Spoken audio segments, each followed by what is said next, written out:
Eu saúdo os irmãos com a paz do Senhor. Nós estamos aqui em mais uma pré-aula para nós estarmos aprendendo da palavra do Senhor e deste modo nós estaremos estudando a lição de número 12, que tem por título A Moeda na Boca do Peixe, e que este vídeo possa ser um apoio para cada um dos professores de escola dominical que estarão lecionando esta lição. Desde já rogo que Deus abençoe a vida de vocês, o ministério de vocês. Quero deixar aqui a minha gratidão aos nossos pastores que têm nos confiado este trabalho, que Deus continue abençoando vocês, que Deus abençoe também aos irmãos comentaristas, que Deus continue dando graça, continue dando sabedoria. Deus abençoe aos meus colegas que fazem a leitura diária, recompense a vida de cada um de vocês, que Deus abençoe a cada um. E aqui nós estamos em mais uma pré-aula, falando de mais uma lição, em que o texto áureo diz assim: mas para que não os escandalizemos, vai ao mar, lança o anzol, tira o primeiro peixe que subir, e abrindo-lhe a boca encontrarás um estáter, toma-o e dá-los por mim e por ti. Está em Mateus 17, 27. Verdade prática, glorificamos a Deus porque Jesus sempre está presente nas nossas necessidades. A leitura bíblica em classe se encontra no livro de Mateus, no capítulo 17, e vai dos versículos 24 até o 27, que diz assim: tendo eles chegado a Cafarnaum, aproximaram-se de Pedro os que cobravam as didracmas, e lhe perguntaram: o vosso mestre não paga as didracmas? Disse ele: sim. Ao entrar Pedro em casa, Jesus se lhe antecipou, perguntando: que te parece, Simão? De quem cobram os reis da terra imposto ou tributo? Dos seus filhos ou dos alheios? Quando ele respondeu dos alheios, disse-lhe Jesus: logo são isentos os filhos. Mas para que não os escandalizemos, vai ao mar, lança o anzol, tira o primeiro peixe que subir, e abrindo-lhe a boca, encontrarás um estáter, toma-o e dá-lhe-o por mim e por ti. O objetivo geral desta lição é expor sobre a moeda na boca do peixe, enquanto que os objetivos específicos nós temos aí relacionado ao tópico 1, é mostrar a onisciência de Jesus. No tópico 2 é refletir sobre a provisão de Jesus. E no 3 nós vamos discorrer sobre a geração de Jesus e também sobre a presente lição. Lá na introdução, nós temos alguns pontos que são importantes. Eu não vou estar lendo todo o texto da revista, os irmãos têm a oportunidade de estar fazendo esta leitura, de estar acompanhando, de estar estudando, mesmo aqueles que não forem lecionar, mas que você possa sentar, estudar e aprender mais da palavra do Senhor. É importante nós termos essa palavra no nosso coração, para que nós possamos cada dia mais ter mais e mais desejo pelas coisas de Deus. Aqui na introdução, o nosso irmão ele vai narrar para nós, ele vai mostrar para nós como aconteceu essa questão de Jesus pagar os impostos. Esse milagre aqui ele está escrito somente no livro de Mateus, nós temos o registro somente no livro de Mateus. Alguns historiadores vão entender que pode ser porque Mateus, antes de ser discípulo de Jesus, ele era cobrador de impostos, mas por algum motivo nós temos esse milagre registrado somente no Evangelho de Mateus.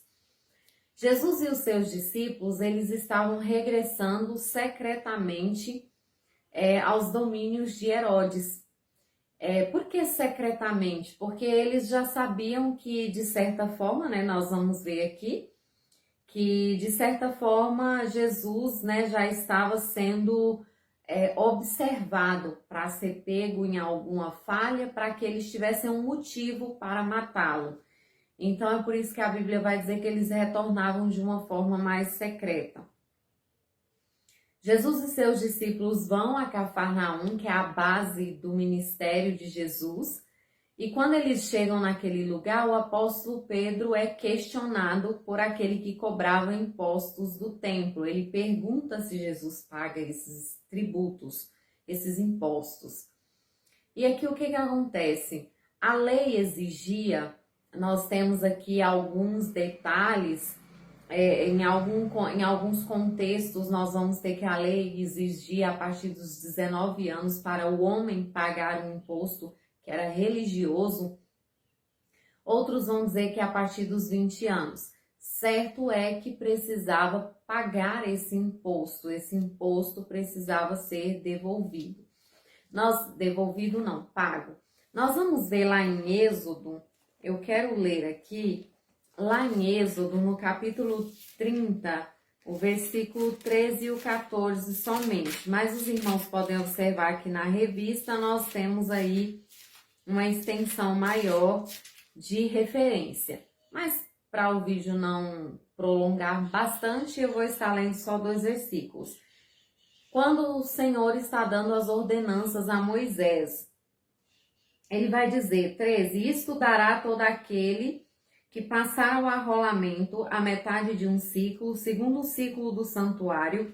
Este ciclo é de 20 geras.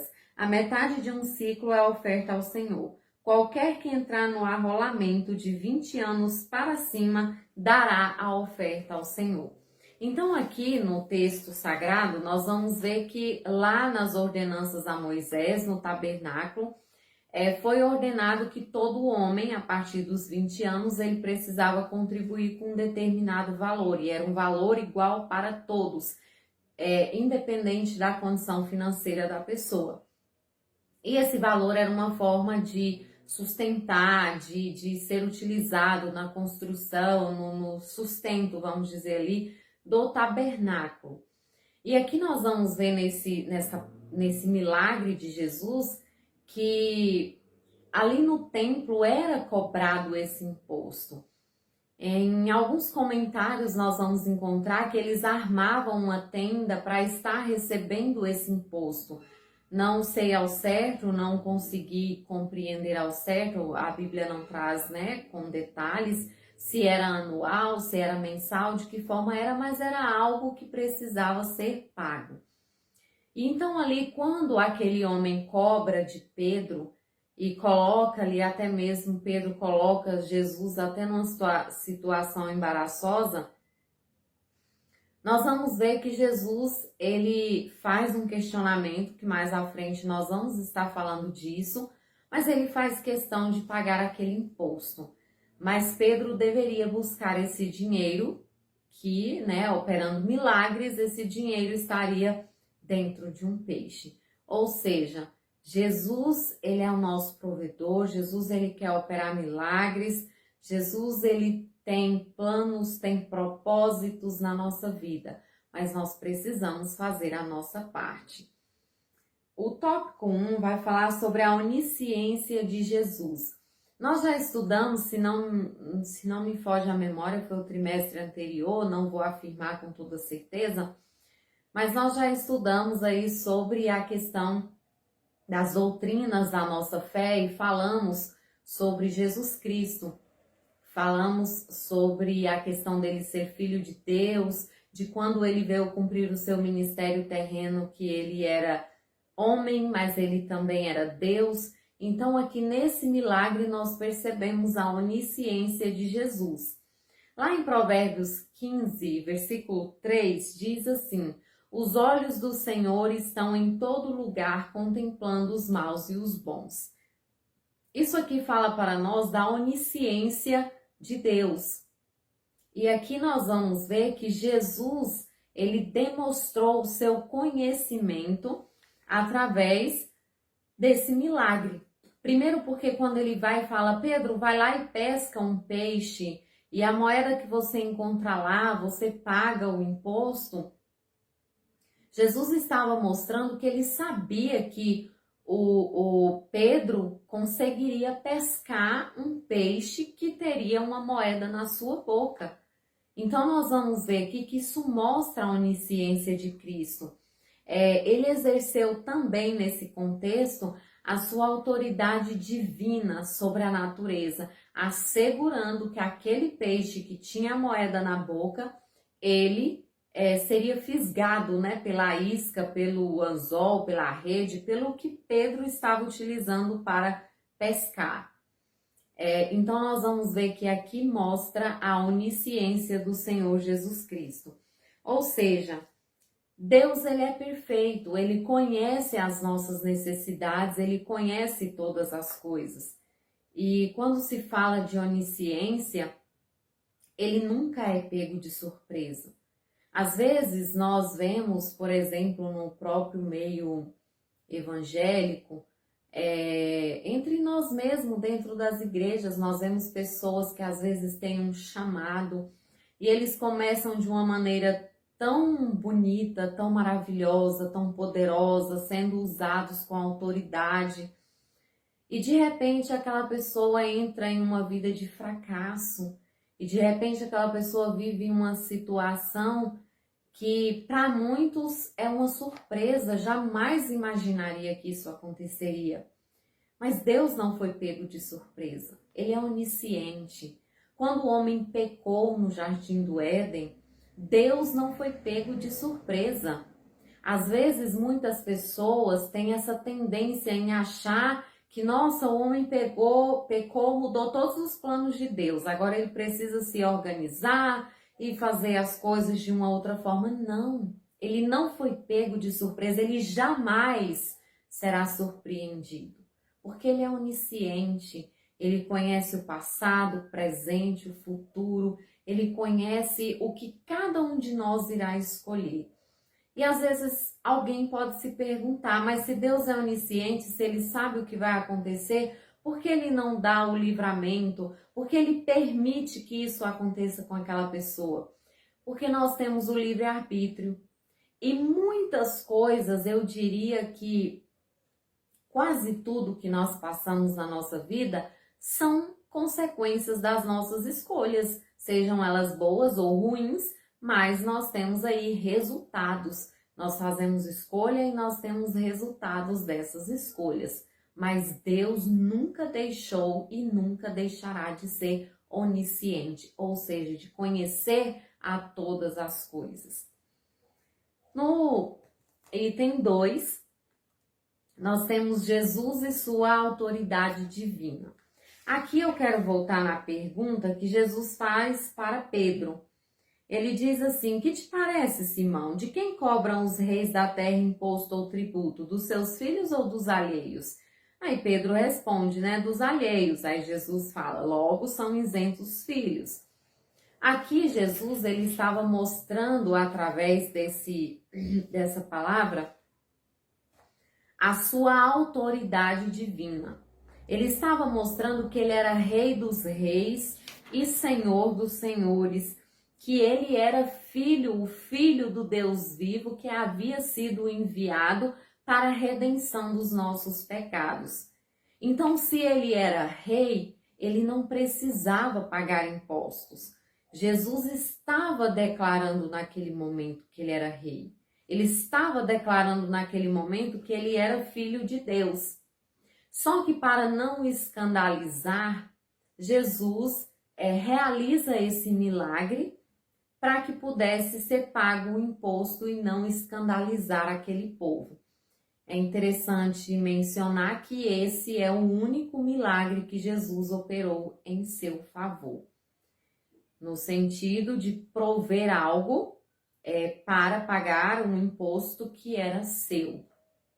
Não estou aqui dizendo que é no sentido de beneficiar a si mesmo, mas é o único milagre do qual a provisão daquele milagre era para pagar um imposto que era seu. E vamos ver aqui pelo texto sagrado, né? Do seu discípulo também. Então, irmãos, quando nós olhamos para esse contexto aqui, de uma forma implícita, de uma forma cautelosa, Jesus estava mostrando para os seus discípulos que ele era rei, que ele era Deus. Apesar que o povo de Israel esperava o Messias em grande glória, assentado no trono, livrando eles de uma forma vamos dizer assim, humana, terrena. E Jesus, ele veio para nos dar um livramento que é eterno, que vai além desta vida. Eu digo que, às vezes, na nossa caminhada cristã, quando nós deparamos com lutas, com dificuldades, com enfermidades, nós, às vezes, gastamos o nosso esforço em concentrar em pedir, em buscar, às vezes, coisas que são terrenas. Mas o principal objetivo da nossa caminhada com Cristo não é um livramento terreno, não é uma cura terrena, não é algo que é passageiro, mas é aquilo que é eterno, que é a nossa salvação. Aí nós vamos aqui para o item 3. Jesus deu exemplo para não escandalizar. Isso aqui é bem interessante. Lá em Romanos 13, no versículo 1 e 2, eu quero estar além dessa referência. Essa referência, inclusive, ela estava lá no item 2, que eu acabei de falar, mas eu trouxe ela aqui para o item 3, que diz assim: toda alma esteja sujeita às autoridades superiores, porque não há autoridade que não venha de Deus. E as autoridades que há foram ordenadas por Deus. Por isso, quem resiste à autoridade resiste à ordenação de Deus, e os que resistem trarão sobre si mesmos a condenação. Aqui nós vemos nesse texto sagrado falando sobre as autoridades serem constituídas por Deus. E esse texto, ele é tão polêmico que, se não me engano, é na Bíblia de Aplicação Pessoal que nós temos ali uma lista de interpretações para esse texto. Mas o que eu quero trazer aqui para os irmãos é que tudo acontece, e a forma como eu vejo esse texto sagrado, tudo acontece dentro da permissão de Deus. Existe a vontade decisiva de Deus, existe a vontade permissiva de Deus. Eu me lembro até hoje de uma pré-aula de escola dominical aqui na minha congregação em Lavandeira, do pastor Aldair, falando sobre isso. Lá na aula dos professores que a gente tinha antes da escola, e ele falava sobre essa vontade de Deus, quando ela é permissiva, quando ela é decisiva. Eu não me lembro se a expressão que ele usava para decisiva era essa, mas a permissiva eu me recordo que sim. Fazem alguns anos já, mas eu me recordo desse ensinamento dele. Então, existem as autoridades hoje em relação, né, ao nosso país, por exemplo. Porque nós vamos ver que são instituídas por Deus? Porque ou elas estão dentro da vontade decisiva ou elas estão dentro da vontade permissiva de Deus. Então, todas as autoridades, desde presidente, deputados, senadores, governadores, prefeitos, vereadores, as pessoas que estão nos órgãos públicos que constituem uma autoridade, a exemplo, por exemplo, o Detran, e tantos outros órgãos que constituem autoridades no nosso país, todas essas pessoas que estão ali, elas estão ali porque Deus permitiu estar ali. Porque às vezes as pessoas estão olhando hoje para o cenário que nós temos no nosso país hoje, as pessoas às vezes olham para um líder político e falam, mas não tem base, essa pessoa não foi Deus que colocou lá. Irmãos, mas essa pessoa só está lá porque Deus permitiu ela estar lá. Porque se Deus não quisesse permitir essa pessoa se assentar nessa cadeira, e aqui no geral, estou falando de qualquer autoridade, ela não estaria ali, ela não estaria ocupando essa função. Tem um som passando na minha rua, os irmãos vão se perdoando. Mas aqui voltando, essa pessoa não estaria ali ocupando aquela função. Se ela está ali é porque houve uma vontade permissiva de Deus. Ou talvez Deus direcionou mesmo para aquela pessoa estar ali. Às vezes, irmãos, nós queremos ser só abençoados, nós queremos só milagres, só bênçãos, mas tem coisas que Deus coloca no nosso caminho para nos transformar. para quebrar algo que está atrapalhando a nossa salvação. Então nós nunca sabemos. Tem coisas que podem ser da vontade decisiva e tem coisas que podem ser da vontade permissiva de Deus.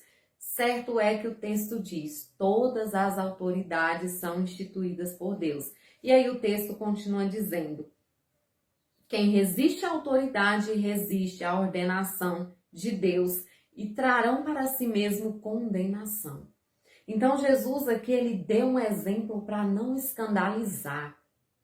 Ele deixou um exemplo para nós, para que nós pudéssemos entender que nós temos também que nos sujeitar às autoridades.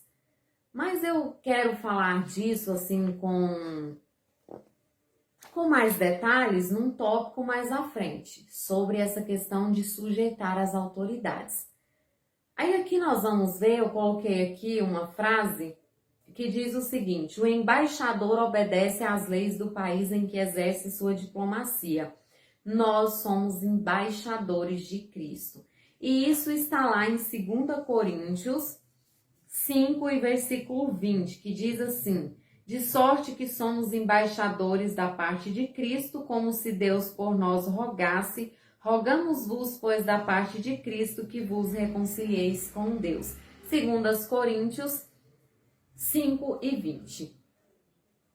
Como nós somos embaixadores, aqui eu quero falar, por exemplo, quando se tem, né, a embaixada americana, a embaixada brasileira lá nos Estados Unidos, e é definida alguém para representar, um diplomata para representar ali o país, ele está, por exemplo, ele é um brasileiro, mas ele precisa obedecer às regras daquele país para que ele possa ser um exemplo, para que ele possa mostrar que o seu país tem organização, tem exemplo, são pessoas que realmente têm um objetivo. Então nós aqui neste mundo, nós exercemos essa mesma função. Nós somos embaixadores de Cristo porque a nossa pátria não é aqui, a nossa pátria é no céu. Mas nós estamos aqui de passagem. E enquanto nós estamos aqui, nós precisamos mostrar para este mundo que nós somos um povo diferente, que nós somos um povo redimido, lavado no sangue do Cordeiro e que nós representamos bem a nossa pátria celestial. Mas eu vou falar um pouco mais disso em um próximo tópico. Aí nós temos o tópico 2, a provisão de Jesus. A provisão de Jesus é o item 1. Resumidamente, porque eu quero focar em outro tópico e o vídeo já passou dos 20 minutos, Jesus ele é o nosso provedor. Nós vamos ver alguns milagres de Jesus provendo. Quando os discípulos ali passaram um tempo lançando a rede, não pegando nada, Jesus chega ali e manda eles lançar a rede, Pedro lança a rede e vem cheia de peixes. Quando Jesus multiplica os pães e os peixes ali para aquela multidão. E eu acredito que se nós formos sentar e conversar com muitos irmãos, se nós formos falar de provisão na igreja, nós vamos ver de muitos irmãos testificando que de repente fizeram uma oração e alguém chegou com uma cesta básica, que fizeram uma oração e alguém chegou e deu um dinheiro, e alguém chegou e pagou um remédio, e alguém chegou e ajudou a pessoa financeiramente. Então, assim, de todas as formas, nós vamos ver testemunhos. Então, isso mostra para nós que nós servimos a um Deus de provisão, que a própria Bíblia vai dizer, né, sobre nós não estarmos preocupados com o dia de amanhã, sobre a questão que se ele cuida, né, ali dos lírios do campo, se ele cuida das aves, quanto mais de nós que somos seus filhos. Então, nós vamos ver que Jesus é provisão, que ele também é provedor. O próximo item vai falar para nós Jesus como Rei dos Reis. Aqui tem uma referência de Salmos, eu não vou estar lendo, mas os irmãos podem estar lendo aí. Aqui Pedro colocou Jesus em uma situação embaraçosa, só que Jesus aproveitou para enfatizar a sua função. Eu também não vou demorar nesse tópico, porque eu já falei anteriormente, quando Jesus questiona para Pedro, né? Quem deve pagar impostos? Os filhos ou o alheio? E Pedro diz, o alheio.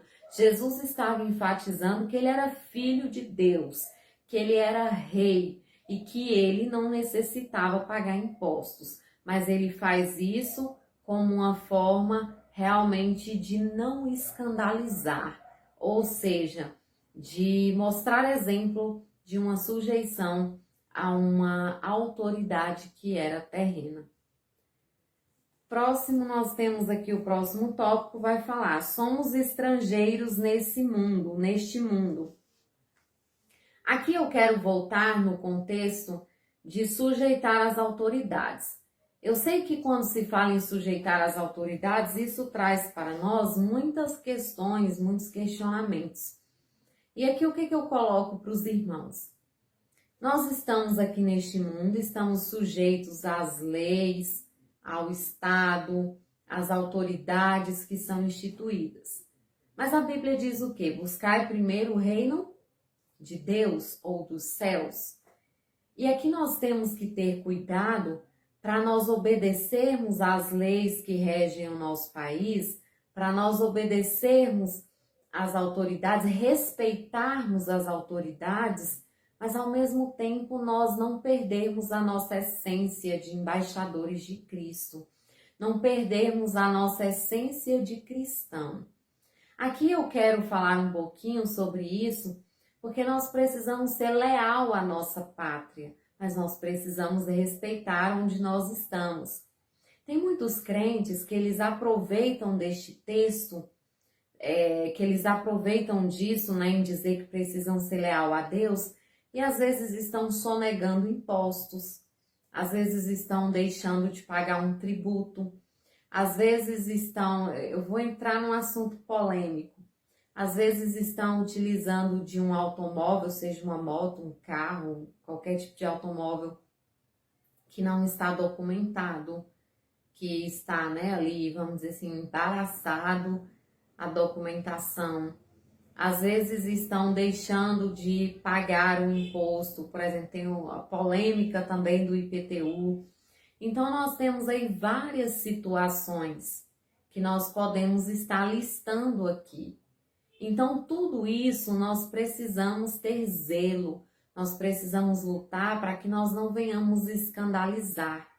Por exemplo, nós sabemos que tem as leis que regem aí a questão de barulho.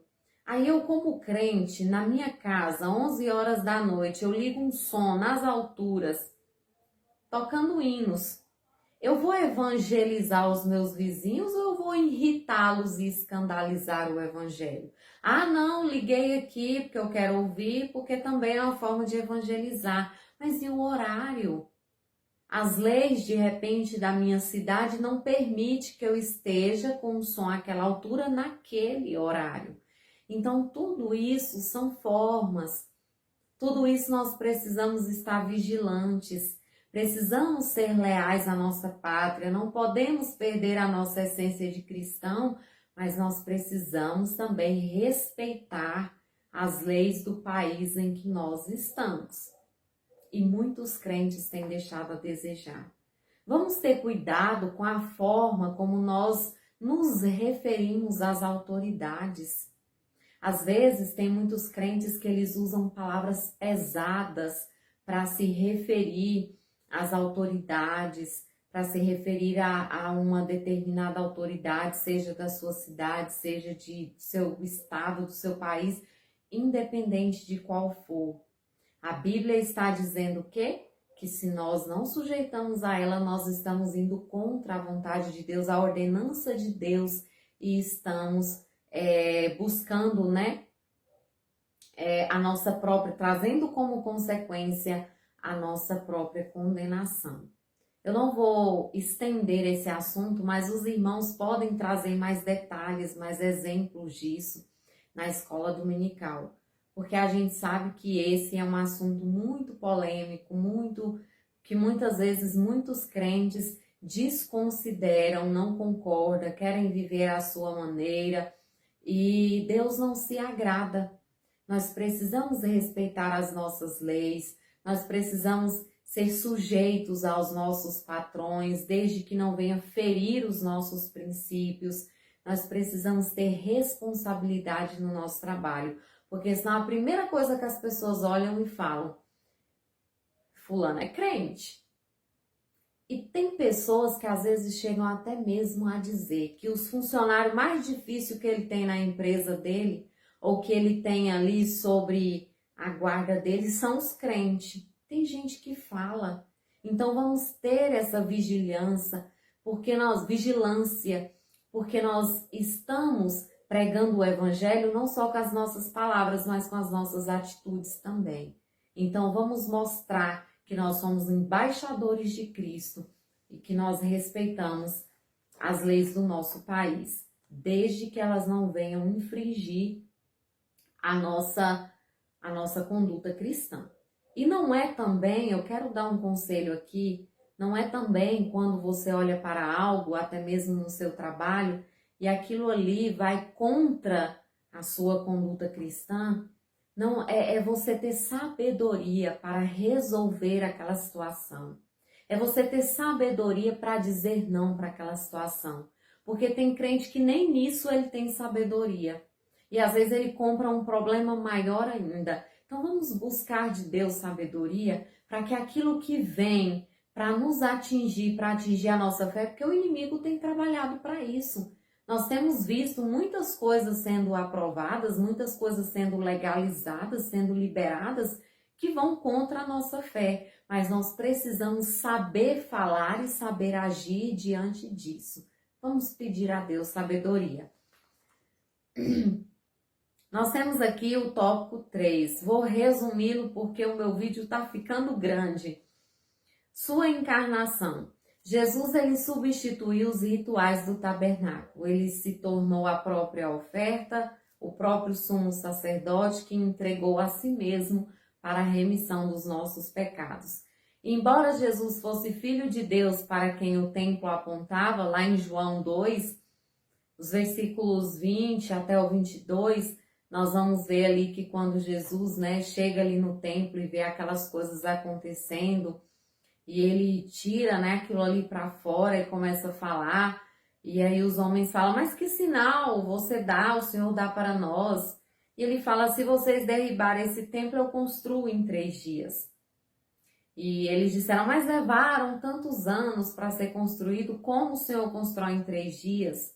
Jesus estava dizendo que a partir do momento que ele padecesse na cruz do Calvário, que ele ficasse 3 dias, vamos dizer assim, ali naquele processo para depois ressuscitar, ele estava ali tirando todo aquele, ele estava, vamos dizer assim, exterminando todo aquele ritual que existia no tabernáculo. Nós nos tornaríamos templo do Espírito Santo de Deus. A partir daquele momento, nós estávamos recebendo livre acesso a Deus. Não era mais preciso matar um cordeiro, uma pombinha, uma rolinha, seja que animal fosse, para um sacerdote oferecer um sacrifício. Agora, eu e você podíamos elevar a Deus em oração e falar diretamente com Deus.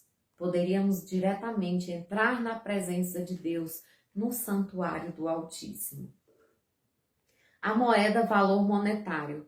A relevância da moeda não está no seu valor monetário, mas na sua providência milagrosa.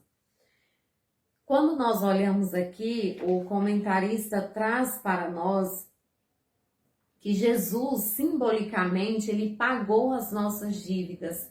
Então é como se a sua própria vida estivesse representando uma moeda.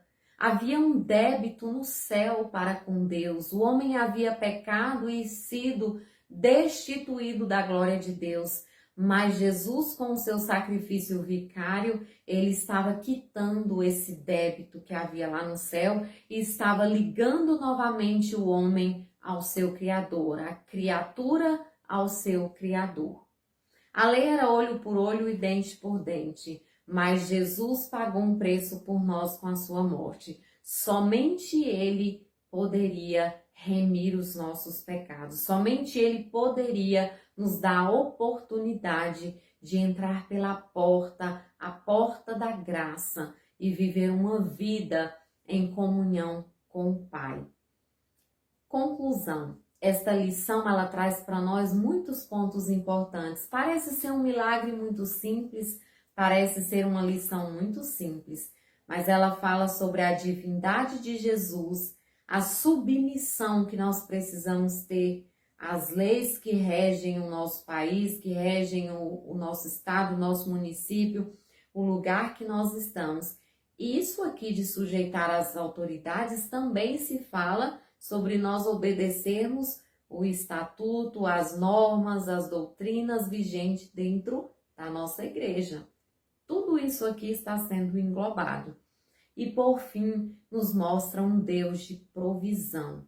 Um Deus que chega na hora certa, que opera o milagre na hora certa e que provê quando nós mais precisamos. Quando nós não vemos saída, quando você olhar para um lado, para outro, as coisas estão difíceis, coloque seu joelho no chão, porque eu tenho certeza que de joelho no chão, a sua oração chegará ao céu e o seu clamor será atendido pelo Pai. Deus abençoe os irmãos.